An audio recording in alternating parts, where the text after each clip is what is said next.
Mhm.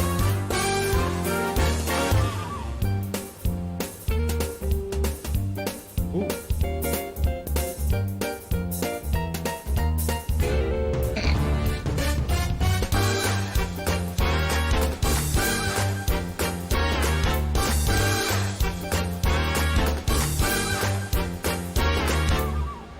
Ladies and gentlemen, now it's too late with Alan Mosley. Whoa! Hey, we might be onto something there, Dave. I don't know. Yeah. We'll see. Guys, welcome back for another episode of It's Too Late. I am your host, Alan Mosley, joined as always by the #1 producer in late night. It's Dave Wilimowski. How are you doing? You made me hit the button. Oh! Is that Yeah. what I gotta do to get some You goddamn sincerely laugh start- reacts around here? Yeah, I'm, just grinding, just trying to make it happen, Captain. You know, how you living? I need a drink now. You hurt your throat, huh? Just blew out another node. Career's over. You know what's Right. sad is none of our live audience saw any of that. Yeah, they didn't, but I don't have to worry about my performance because Restream Bot's taking over the show. You remember? Oh yeah. Yeah, he won the contest, so he's taking over. Make sure everybody. Boy, what an awkward time to ask everyone to support the show. Make sure to like, share, and subscribe. Support us on Patreon and PayPal. The links are down there in the show notes. Which I guess if you're watching the show live, there is no down there. I don't know. I don't really know how any Yeah. of this works. I just kind of I've fly never- by the. Yeah. Never really watched it live. Yeah. We're streaming at 9:02 Eastern time right now. At 8:45, we were still trying to figure out the show. So Yeah. I think we That's- got it pinned down. that's what you're in for tonight, ladies and gentlemen. Some quick programming news. Oh my God! A week from tomorrow, ladies and gentlemen, Sports Ball with Mike and Alan is returning What? September 1st. Oh my God! I actually Wow. love that graphic right there. By the way, I think it's neat. Anyway, It's got a little smiley face in there. yeah. Oh, Mary's here, but she's watching ads. Well, what's funny is that she's watching ads to not see our ad for Sports Ball. Oh, So really, she would have seen ads no matter what she did. It's like, touche, Twitch.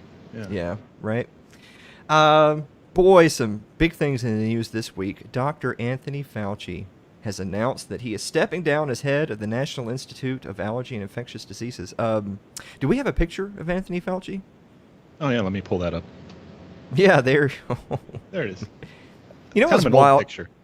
Yeah, you know what's wild is, so here I am Googling Nazi scientist Joseph Mengele so that I can get a picture for this gag. And then as soon as I got it, I'm like, oh my God, that's in my metadata now.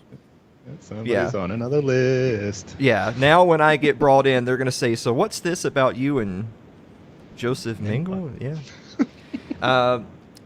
Got to do it for the memes, though, am I right? Yeah. So anyway, to celebrate Fauci's big announcement of his retirement, we decided to conduct a poll. Where should Dr. Anthony Fauci spend his retirement? The answers were A, Gitmo, or B, Gallows, as seen there. And, well, the people have spoken. The people have why not? spoken, and here are the results right here. It turns out that Gitmo narrowly edges out Gallows, 56% to 43%. For what it's worth, my answer was Gallows, because I feel like it's because a lot of people were saying, "Oh, that's too quick. He should suffer." So, okay, Wow. okay. So first of all, he's old anyway, right? Like, Mhm. how long is he going to suffer? Second of all, it's not about him, you guys. It's about sending a message, and so my choice was B. Yeah. But you ever seen, like, like people, I feel like people think, like, with the Gallows, like, you put the noose on and you're standing, like there's a trap door underneath you, and then they pull the thing, and then the trap door opens and you drop, and then it snaps your neck, so you just die. You don't suffocate, you just die. Usually, yeah. But what I was thinking more of is like the old medieval days where they just disembowel you and then lower you off the edge of the castle, so you just dangle there for some time. Oh. That was in the Hannibal movie, wasn't it? I don't know. That's not so slow, is it? I don't know. But since he's going to Gitmo, that means he's going to be waterboarded, and he can finally find out how effective those masks are. Am I right? It should keep the water out. Oh, I'm trying to. All right. Boy, we got some celebrity birthdays this past week as well. Wishing a happy 87th birthday to our friend Dr. Ron Paul, as well as a posthumous birthday for deceased NBA player Kobe Bryant. Two very different people right there, Dr. Ron Paul and Kobe Bryant. Ron Paul, of course, everyone knows, was the anti-war hero, former congressman of Texas, and woke up millions of people to the ideas of individual liberty. And Kobe, whose greatest achievement was proving that rape is legal in the state of Colorado. Whoa. Oh, I mean, he won some rings and stuff. Like he. Played. He had. He played stuff. He played. He had other stuff. It's nice when people, a true Renaissance man, that Kobe Bryant, played a little basketball, made some sneakers, raped some women in hotels in Denver. I mean, he did some though. Rings. Yeah. That's a big deal. I never won a ring.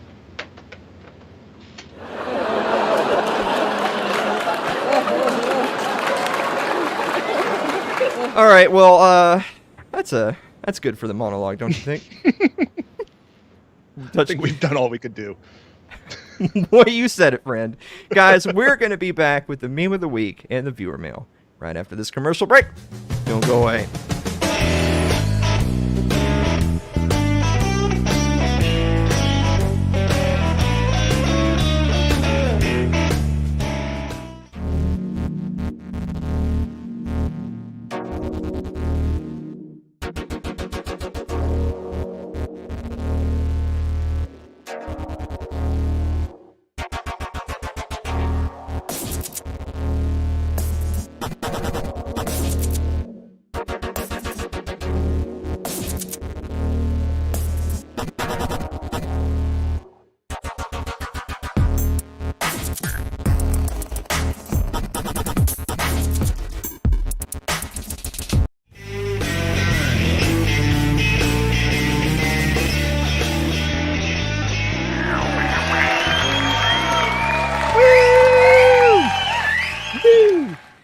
Let me tell you about tonight's sponsor, ladies and gentlemen, Pat Crest Botanicals, which you can find at patcrestbotanicals.com for all your CBD and Delta-8 needs. They have topical creams, vape mixtures, and more. Promo code It's Too Late. That's all one word. It's Too Late to get 30% off.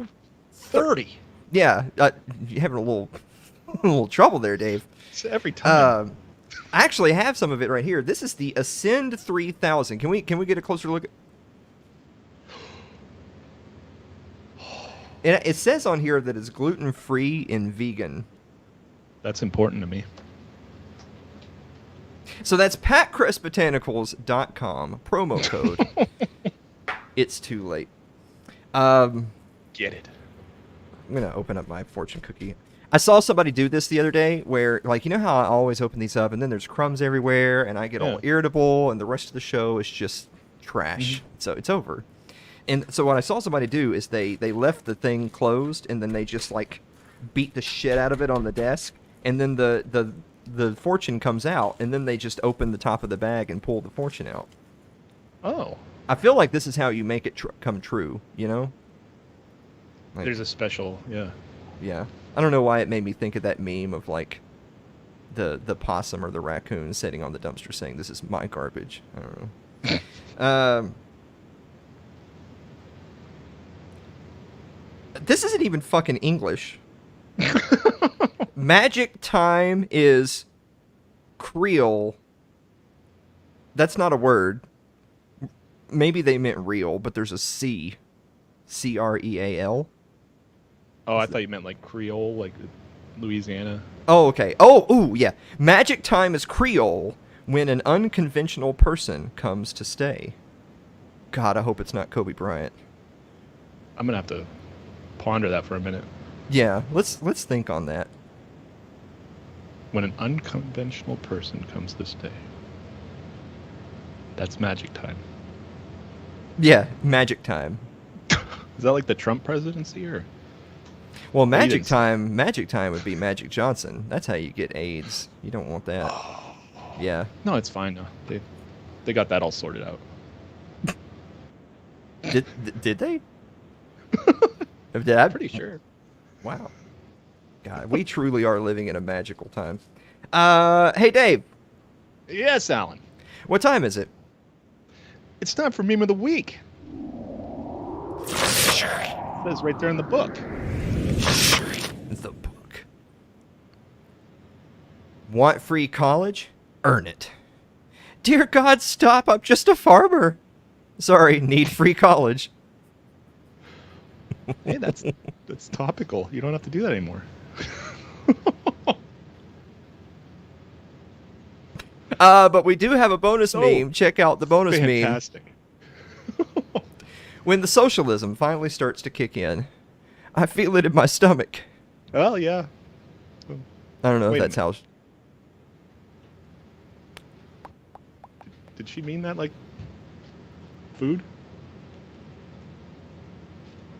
Let's go ahead. Yeah, let's just move. Let's just move on to the viewer mail, man. There's no saving this. It's over. Oh, we have to get. Oh, we got to get all serious. Yeah, have a drink, Dave. All right. That's just water. Keith McQuarrie writes, "Dear Alan and Dave, outside of politics, what is the craziest thing you've ever witnessed?" Witnessed. Dave, what's the craziest thing you've ever witnessed? Shoot. Saw a guy die. I guess that's Wow. it. Yeah. Like he was inside of a machine, so I really couldn't see him, but that was crazy. Wow. Oh.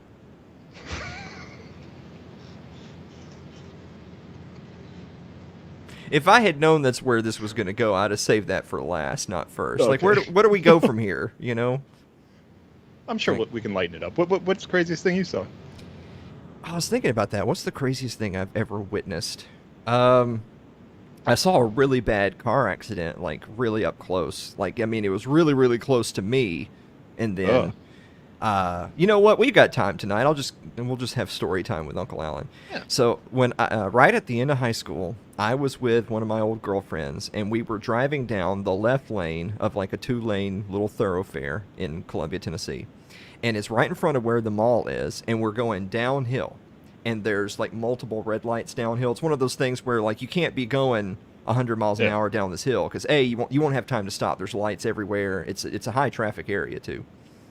But this was late at night because that's what you do when you're near the end of high school is you go out late at night with your girlfriends. And yeah, right. And we went to Sonic. Right, I know that Kinky. ruins. Right. I got a green apple slush. If you know what I'm saying. Yeah, I see where this is going. Right. And then we. Yeah. I really feel bad for people that just tuned in for the first time tonight. Like, what are we fucking watching right now? Yeah. And he just said fucking. I thought this was a PG show. It's rated kid friendly on Anchor. Surprise!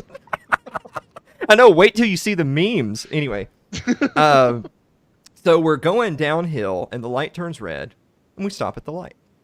And in the right lane, there's a red truck that pulls up to the light and stops. And then there's a van that pulls up to the light. So no, it's the van and then the red truck. And then this other guy in another like blue pickup stops behind behind the red truck. And you know how have you ever witnessed an accident and when you're seeing it happen in real time and it's almost like time slows down and you see it and you're like, this isn't going to go well. Like you just know this is bad. Nothing you can do. Yeah, there's nothing you can do. So this green SUV, like RAV4 or something, just comes barreling down the hill. It's 45 through here, and it's a red light anyway. And he's going downhill. He has to be going 70. He has to be. And he just passed the previous light. It's only like 20 yards to the next light, and it's like he has no time to stop. It's either he just goes around them through like he just flies off the hill, because there is a hill right here. Like he just flies into the guardrail, or he slams into the back of people. And I'm just hoping he doesn't go into the left lane, because that means he's going to slam into the back of us. And so he goes by us, and he's heading into that stopped lane of traffic. I'm like, here comes an accident. And he just plows through the first truck, who then plows into the next truck, who then plows into the van, and now they're just careening through the intersection. Everyone comes to a stop. The guy who caused the accident just kind of meanders into the median and just comes to a stop. And I tell my girlfriend at the time, I was like, ooh, this will get me laid. So I tell my girlfriend at the time, I'm going to go be a hero. Honey, you park over there. I'm going to get out and check on everybody. So I get out of the car. And I run over. So I just start kind of like from front to back. So I just start with the van in the front, and they're like, they were the furthest away from the impact. Yeah. So they're just kind of like, basically they just got teleported through the intersection. Like, oh, I guess we can just go now. It's not red anymore. Everybody else is going. Yeah. And then I saw some crazy shit in that next car, though. The next vehicle was this red pickup truck, like an older model pickup truck. And it was an older woman driving the car. And I'll never forget, she had her seatbelt on. She was in the driver's seat. And she was kind of leaning back, like resting. But I think it's because she'd had a concussion. Like, she hit the steering wheel. Oh. And there was a gash on her head. And I guess she was holding the wheel. Her thumbs were backwards. Oh. And then on top of that, like, the dash was smoking. Like, where the radio would be was just wires, and there was just smoke coming out. And it was blowing right in her face.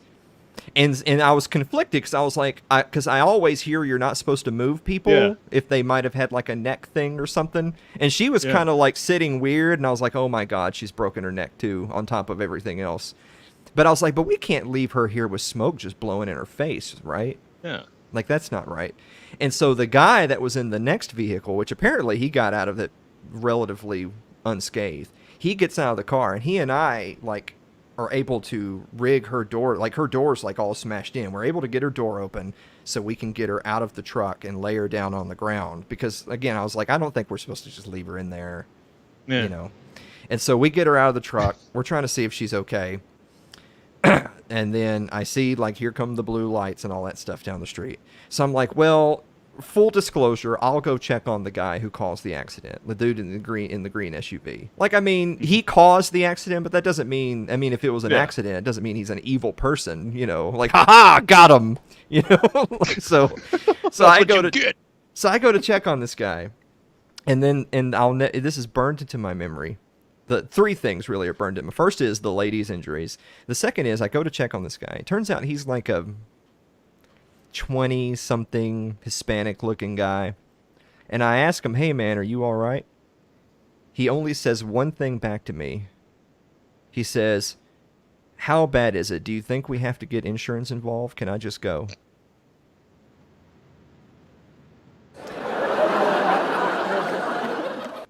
After that, I'm like, hey, man, why don't you just... Because I was like, first of all, he has to have had a concussion. And second of all, whoa. Yeah. So I just shake my hand. I'm like, yeah, man, it's pretty bad. You should probably stick around. And when I walk away, he opens his door, gets out, and just collapses on the ground. Because, like, he was just going to walk off, but his brain wasn't going right. So, you know, his brain wasn't connected to his legs anymore. And so he just he fell out. I'm like, okay, you know, he either had a concussion or he was drunk or high or what, you know, whatever. And so then the police arrive, and this is the last thing that will stay with me forever. So the police arrive, and the first car that shows up is like, it's like a fucking buddy cop movie playing out in real life. It's like this older, grizzled sergeant-looking dude with like the young, you know, newcomer to the force that I guess he's training or whatever. And the old guy is like, well, you need to get statements, you know, from the people here on the scene before they leave. So just ask everybody to wait a minute and write down, you know, their statement or in their contact info.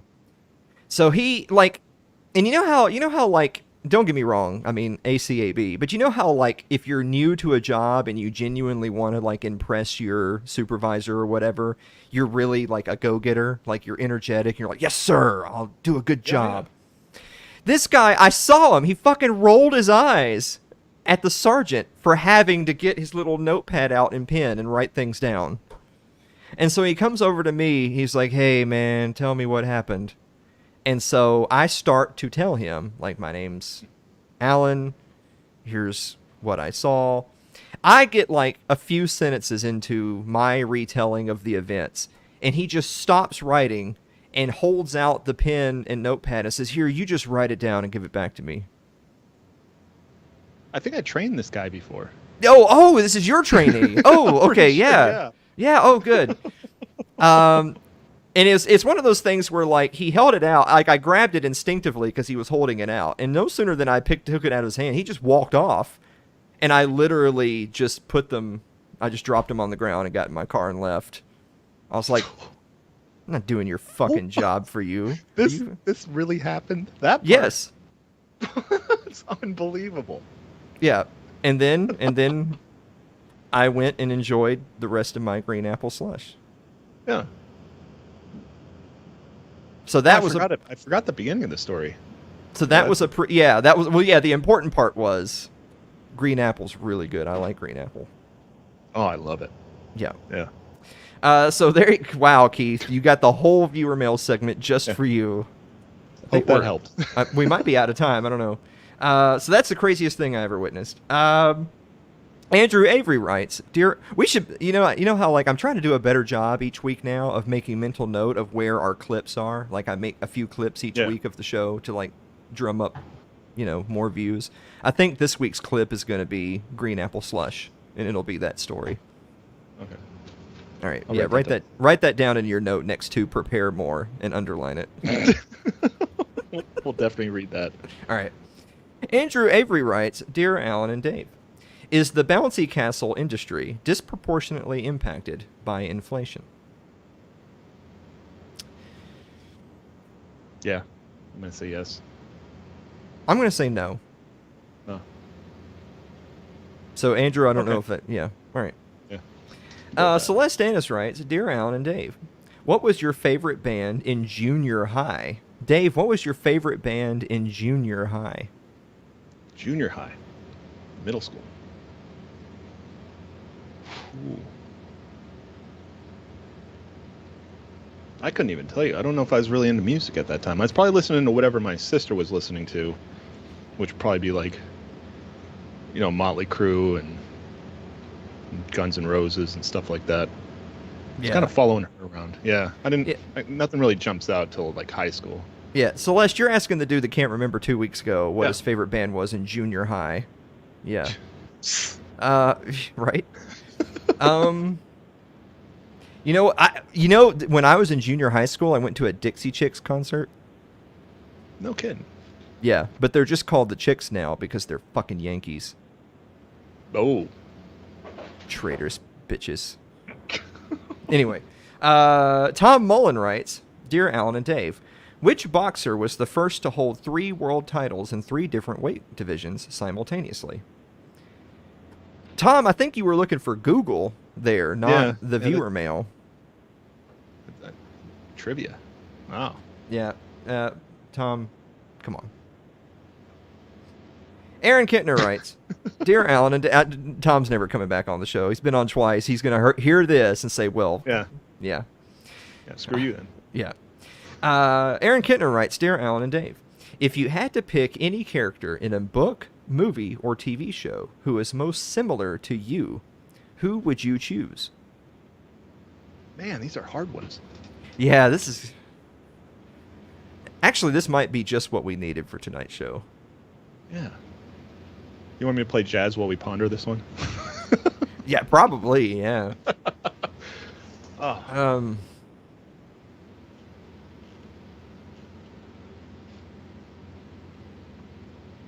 Dang. I would say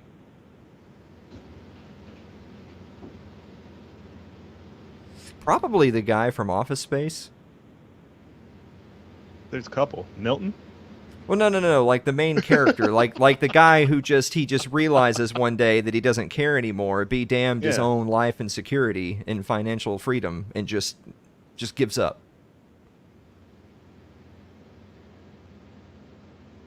That's yeah, that. that's fun. That's me. Yeah. Like Yeah, I was that guy. Like I was the guy being an honest entrepreneur and all that stuff. And then I was yeah. like, let's just I'm don't. just not gonna do it anymore. Yeah. Like everyone's getting all up in arms about student loan debt. Here's the thing, I just wasn't going to pay him. There you go. Yeah, That's like always an option. I don't have any money, so I can't pay him back, but if I did have money, I just wouldn't. I actually had a loan service provider call me to talk to me about like my options and forbearance and all that stuff. Yeah. And they asked me if I had any thoughts, and I literally told them that. I said, I'm just not going to pay him. Yeah. And that was it. Nothing happened. But here's the thing, nothing happened. It's just that was the end of the conversation. That actually happened. I went back to school online with Southern New Hampshire to finish a history degree. And they actually asked me, how do you intend on paying these bills after graduation? Yeah. And I literally told them I don't. And they just gave me a degree anyway. Anyway. Wait, hold on. Oh, Whoa, yeah. Dave. Yeah, who are you? The dad from Alf. Oh. I was going to say, so is Simon Alf, but Alf would eat Simon. Yeah. Remember? He ate cats. Yeah, he did. Yeah. I'm not going to explain. Yeah. There's some really obscure references in tonight's show. There's only people who were born within a certain window of time have any appreciation for what we're doing. Everyone else is like... just making that face. Yeah. All right. That should have been the picture I sent you when you needed a picture. All right. Carl Huber writes, Dear Alan and Dave, what if Mars has water on it because we used to live there and we messed up the climate so badly that we had to send an escape pod to Earth with only Adam and Eve in it, and the pod was the asteroid that wiped out the dinosaurs? What if? Yeah. Well, they would definitely... I mean, if there was an advanced civilization on Mars, it would explain why Adam and Eve were both white.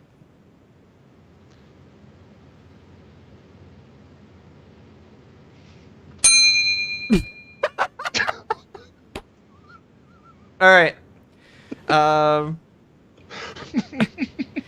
Chris Malliard writes, Dear Alan and Dave, if you could set the world's thermostat to whatever temperature, humidity, cloud cover, and wind you wanted, what would be your perfect setting? Dave, what's your perfect setting?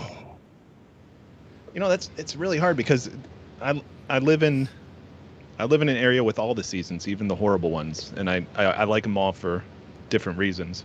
I used to hate summer, but now like this summer I've been enjoying the pool and getting sun and being out there, because normally I'd say like 72 degrees, like barely any wind, and partly cloudy, nice almost fall campfire weather. But I don't know, I guess that would be it if I had to pick, but I'd rather not. I'm gonna say 75, light breeze, low humidity, Yeah. partly cloudy, and everything else is a literal hellscape unfit for human existence. It's because you like that. And finally, we actually don't have a question from Mary, so I guess the you-know-what was finalized, huh? Yeah, we got that all sorted out. Mary, since we're live, we're going to give you 30 seconds to submit a question live in the comments. This is when we need some music, like we need some elevator music for when we're waiting. Yeah. Do we? I don't know. I Jamie, pull that up. Just play something. It doesn't. No one's. We're going to get flagged on YouTube anyway, so it doesn't matter. Yeah, here we go. Like how the whole 30 seconds is up and we haven't. Wait, hold on, no. Is that working? Mary says, "Dear Alan and Oh. Dave, what are your thoughts on Jell-O?" Wow. Jell-O's a weird thing. Let me get into that because it's like they call it a food, but it's mostly a drink that you can chew. And it's like, can you fill up on Jell-O like food? I guess you can. You can fill up on water. You can. It's good. So you can drown in Flavor. Jell-O then. Oh, you could. There's not a lot of foods you can drown in. Oh. I tell you what, I'm gonna take a little bit of an audible here and say, the people that put little bitty bits of fruit in Jell-O Yeah. are going to burn in hell. Wow, you're that hard against it. This is eternity we're talking about, ladies and gentlemen. Yeah. Yeah. Is where you have to you see those billboards. Well, you guys traveled down to the south. So I'm sure you saw plenty of those billboards saying, "Where are you spending eternity?" So Yeah. for the people that put fruit in Jell-O, now you know. Wow. It's that's basically a like strong abortion. Stance. Yeah. I don't know. I'm okay with fruit and Jell-O, but I can understand yeah. like being a Jell-O is like you're a Jell-O purist. You're there for that experience of the squishy sloppy slurping. Yeah, you're there for the experience of the squishy, sloppy slurping. Yep. Jot that down. Shut up, silly woman. Guys, we're going to be back to talk about the recent Biden news of student loan debt cancellation. Oh, good. Right after this commercial break. Don't go away.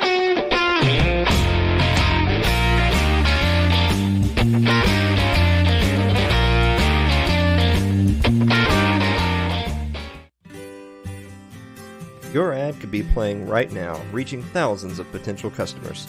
Sadly, it's not, but it could be. Find out how to be an advertised sponsor for It's Too Late with Alan Mosley. Email us at info@alanmosley.tv.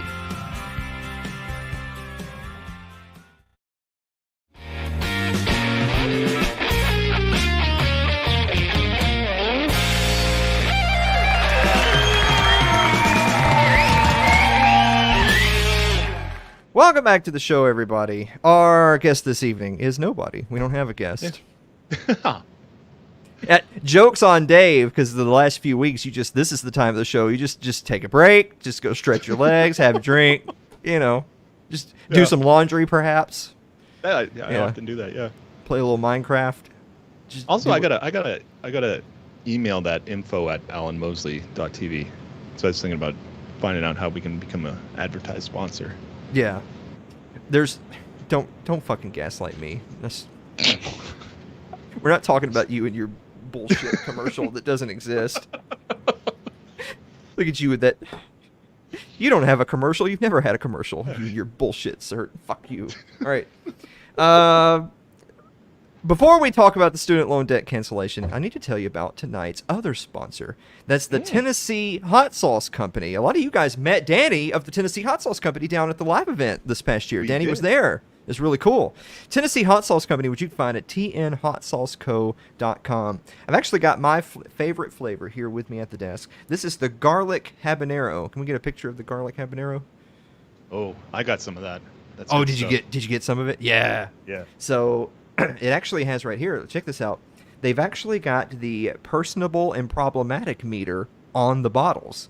And the garlic habanero is kind of in the middle between personable and problematic.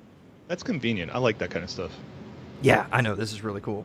But they do have like the blood orange ghost that is problematic. We haven't done that in a while. Like we haven't had the personable and problematic things for a while. We haven't done euthanasia in a while either. Yeah. I saw somebody on social media the other day made some reference to euthanasia.com and they tagged me in it and they said, "Oh, this was a classic old gag." And I'm like, "Is that where we're at? That our gags are old now?" We got to freshen it up. We need some fresh gags. We should prepare more. Yeah, but underline that a second time. We'll see if All right, yeah. All right. We'll see it then. So I thought what we would do tonight, since it's breaking news that today Biden announced that via executive decree he is going to be canceling at least some student loan debt, and I thought that it would be interesting for us to kind of do a segment where we just sort of think out loud about it, about how to feel about it, about what it means, about some, and try to offer some unique perspectives on the whole topic, beyond just kind of the copy paste boomercon perspective of, oh no, the national debt, oh no, transference of payments, oh no, taxes. I want to think a little bit deeper than that. So first of all, let's take a look at the actual sort of bullet points of the plan here from President Biden. Yeah, what to know about Biden's student loan forgiveness plan. Forgives up to $10,000 in student loan debt for non-Pell Grant recipients. Forgives up to $20,000 for Pell Grant recipients. It applies to those making under $125,000 a year. Final student loan repayment pause extended through the end of 2022. I mean, if you just refuse to pay them, then the pause is forever, am I right? Yeah. And finally, undergraduate loan repayment can be capped at 5% of income. Wow. Now, there's some interesting takeaways just in that right there. So for people who have like outrageous amounts of student loan debt, you know, $30,000, $40,000, $50,000 or more, this is only a partial debt cancellation. It's not like it's wiping the debt completely free. And it's also interesting that they chose to limit it to only people making under $125,000 a year. Now, in my mind, at least the logic there is they were trying to kind of play this sort of middle roam game of, well, if our political opponents are going to criticize us and say that this is a transference of wealth from the lower and middle classes to the upper class, then we'll limit who the debt cancellation applies to, so that people making over a certain amount of money won't reap the benefits of the plan, and therefore it's not so much a transference of wealth. I'm not saying I necessarily agree with that. I'm just saying I feel like that's kind of where the headspace was on that. And I mean, who makes more than $125,000 a year? Am I right? Isn't that poverty? And so, yeah, right. $125,000 adjusted for inflation is like, I don't know, 15 cents or something. I'm going to have a little bit of an interesting take on this, and I know that I'm going to have some right-wingers sending me some hate mail saying, why do I have to subsidize you? I got to pay for your loans. The national debt's going to go. I don't know why they all have that little thing. What's that? Yeah, they get the little thing. Yeah. The trach thing? Yeah. Got to subsidize you. I don't know. I think I went Sling Blade with that. Yeah, yours was Sling Blade. Let's add that to the list. This is increasingly becoming something I can't make a clip of. All right. So anyway, first the thing is, for the people that say, I'm going to have to subsidize you because I'm a taxpayer and you're now essentially a tax feeder because this plan is going to pay, is subsidizing you, is canceling your student loan debt. And so I believe in this phrase of, well, there's no such thing as debt cancellation. It's actually debt transference. It's being transferred from the people who had the notes to taxpayers at large who didn't have the notes. Yeah. So the thing is about that is that, first of all, they print and spend and tax, and you have no say on the matter whatsoever. Like, let's talk real for a second. The government can print and spend with absolute impunity, and you have no say on the matter whatsoever. So why are you mad at me? Me being like, I'm the student who had loan canceled. Why are you mad at me? You should be mad at the people with the printing presses. You should be mad at the people with the executive pen. You should be mad at the people voting for increased taxes, voting for policies. You should be mad at the Federal Reserve printing the money, causing the inflation. Those are the people you should be mad at. Why are you mad at me? The second thing is, for the people who make the argument, well, let's talk about the national debt. I mean, what's the national debt now? Like $30 trillion? What's it? I think it used to be 28. I think now it might be up to like 30 or $32 trillion. I think it really sort of depends on what number you go by. If you include unfunded liabilities, it's like $100 trillion or some just ridiculous number. More than that, maybe. But the thing is that this is really a loser perspective of boomer cons, of conservatives, to talk about the national debt. You want to know why that's a loser topic to run on? Because no one gives a shit. No one cares about the national debt. No one cares about the national debt from a lot of different perspectives. First of all, it will never, ever, ever, ever be paid off. Ever. They will never pay off the national debt. There's no point in even discussing it. It's not going to happen. They're going to default. The empire will collapse, and they will default on the debt. That's what's going to happen. So just get real with it. The second thing is that when you sometimes see in the news that politicians will say, well, look, we've balanced the budget, and look, we've reduced the national debt by X amount. 99.9999% of the time, they're lying. And how they're lying is remember like a week ago when Biden tried to say that inflation was 0%. Of course, inflation's not 0%. It's like 9.1%. And that's going by their metrics. It's really higher. What he meant to say is that over the last month, the rate of inflation didn't increase. We still have that record high inflation. It's just we don't have a new record of high inflation. and they used this linguistic trick of calling that 0% inflation. It's sort of the same thing here.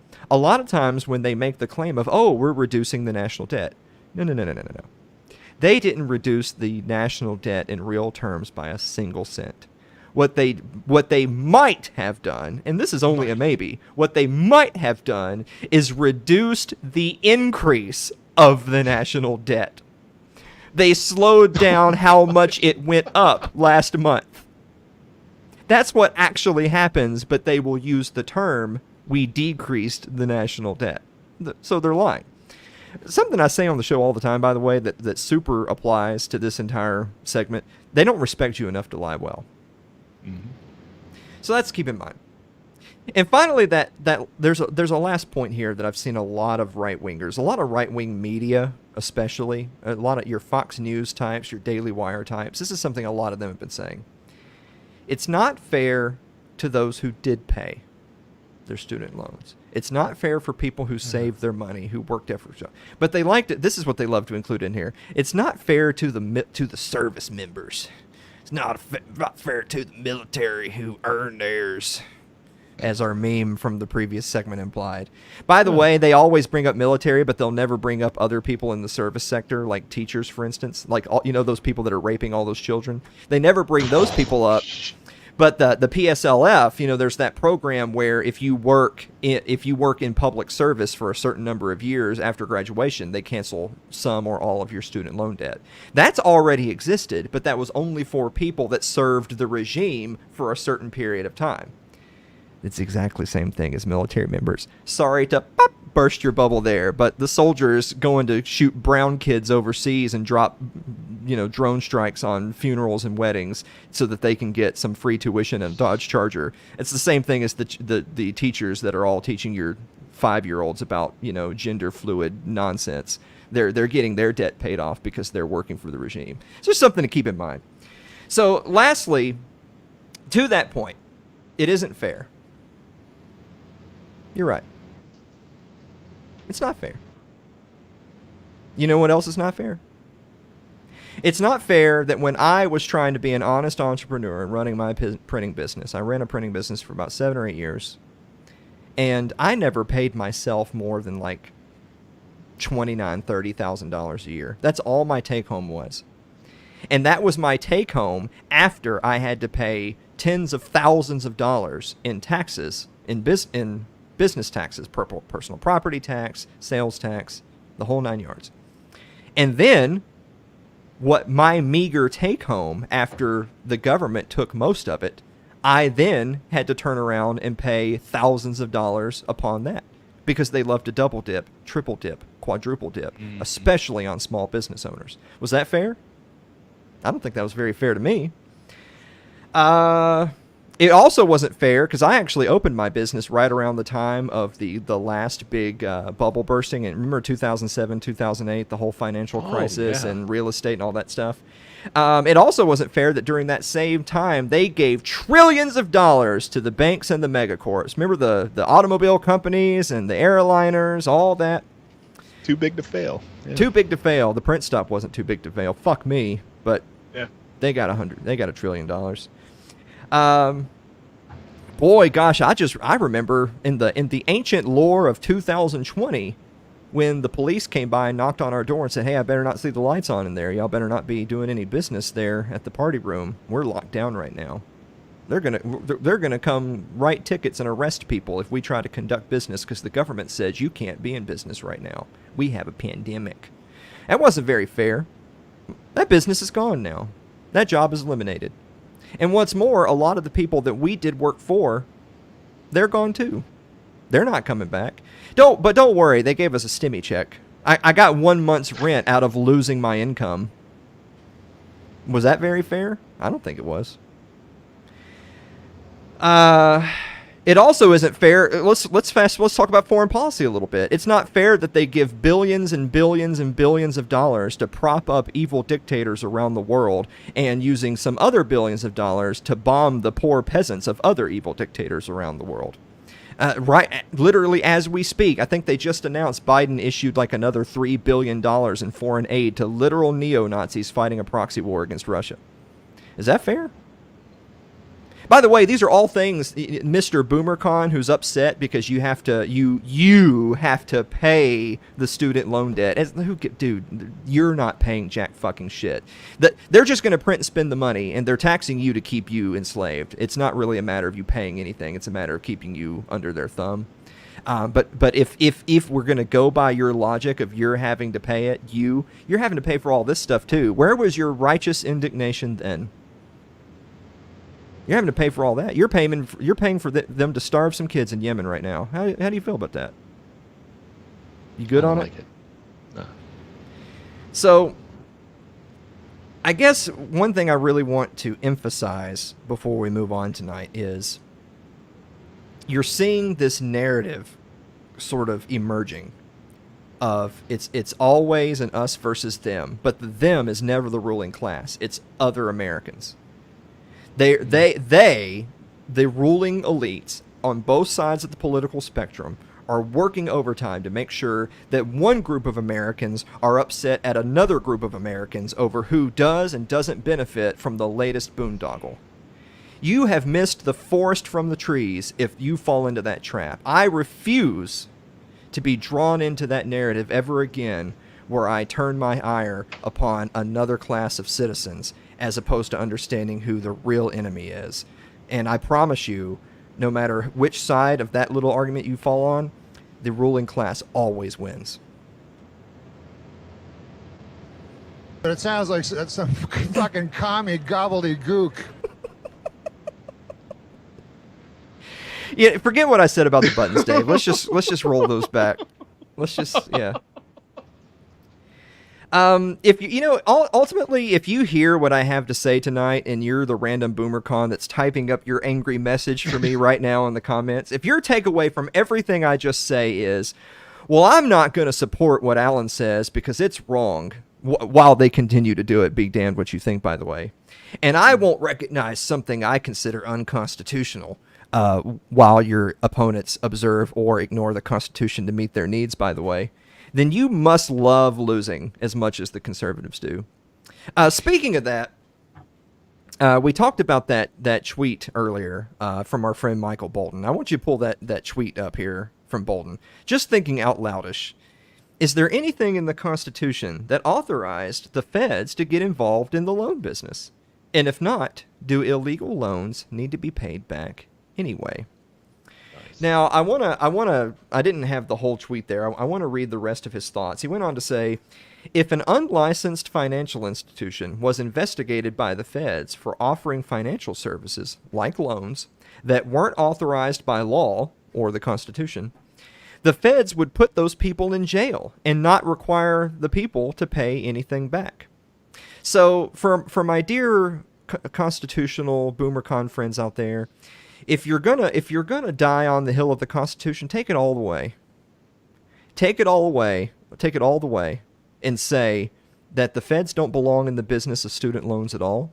That the entire institution should be wiped from the face of the earth. And if they're gonna, this brings up an interesting poll. Maybe this will be the poll that we do tomorrow when we drop the podcast version of the show. They're gonna spend money. It reminds me of the old Ron Paul days. People used to try to play this I gotcha with Ron Paul by saying, oh, look, he's earmarking some of these spending bills for his constituents. He's a hypocrite. The money's spent.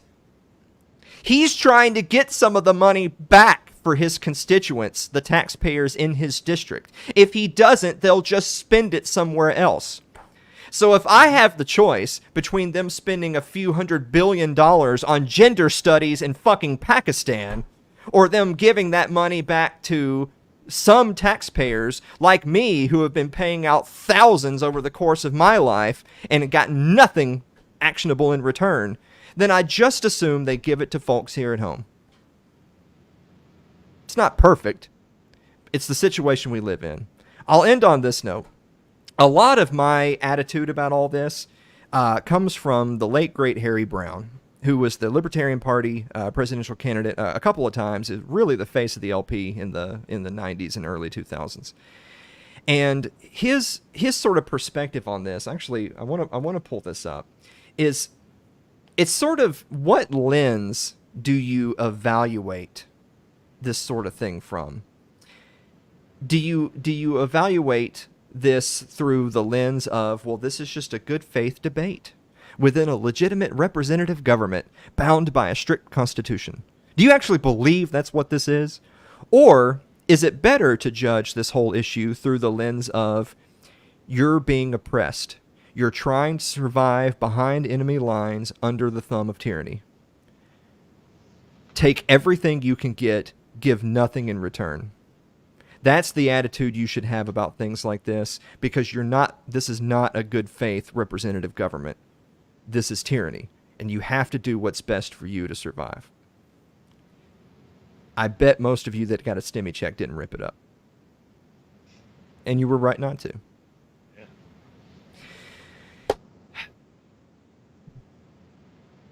Now's a good time for the commie button, but you already did it. So. Oh, yeah. Yes. I got triggered. Oh, all right. We will be back to wrap up the show right after this commercial break. Don't go away.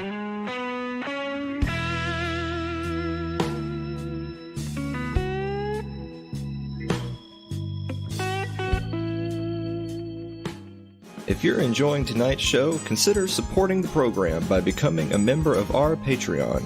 That's over at patreon.com/Alan Mosley. Like our Facebook page. It's facebook.com/Alan Mosley TV. You can follow me on Twitter. It's twitter.com/Alan Mosley TV. Subscribe to our YouTube page. It's youtube.com/Alan Mosley TV. Oh no, Dave, the things. The things didn't work.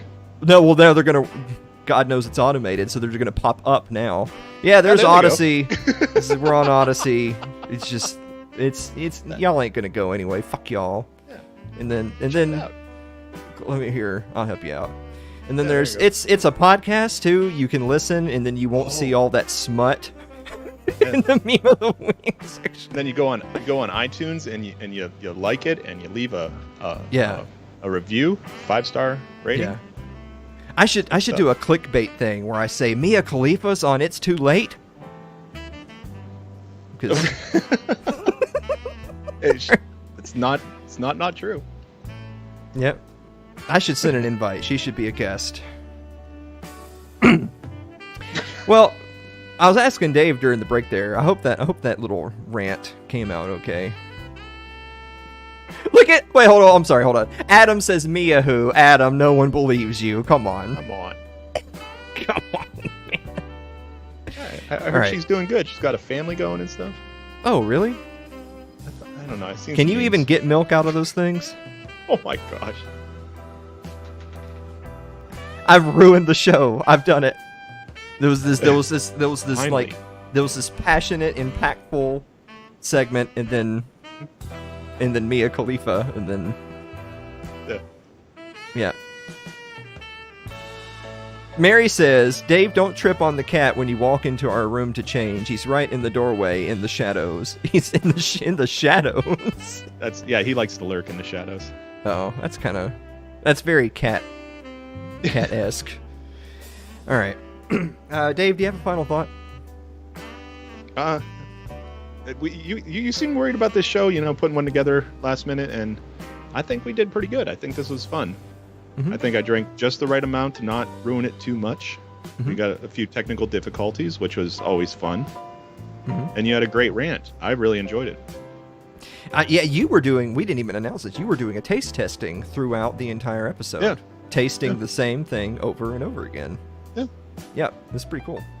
I actually did have kind of like a random last second note that I didn't put in that little rant there. Won't the cancellation of all that debt instantly mean that a bunch of people's credit scores change overnight? That'll be interesting. Because I mean, you know me being the agent of chaos that I am. I instantly got a chuckle from having this mental image of all these people who can't pay back their loans and then having their loans canceled, which means their credit score goes up, and then they use that raised credit score to go take out more loans. Yep. I'm heading there as soon as we're done. Right, Breck. Yeah. As soon as we're out, I'm filling out application. I'm getting All some right. go-karts. Yeah. This was fun. I enjoyed it. It was. Yeah. So for the people that sent me hate mail the last few weeks saying the show's not passionate anymore, visit euthanasia.com to get the information you need to make the right choice for you.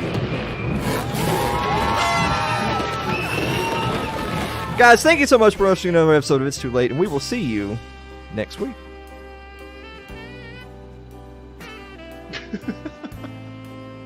Burn your desk. Are we actually under an hour? Holy shit. Oh, we got 3 minutes. You want me to put it back on? I can't. It's automated. Yeah. Yeah, the show's just, it's over, dude. Are we doing an after party? Oh, God, are we? Quick adventure. Are we 15 ready to minute. talk about ice cream flavors yet? I saw a guy in a suit working on ice creams earlier. I didn't. Oh, yeah, he's been working Okay. minutes that's- a day. Okay, but that's not ready yet, though. No, I don't think it is. Okay. Ryan says he was cheated out of 3 minutes. Ooh, nobody gives a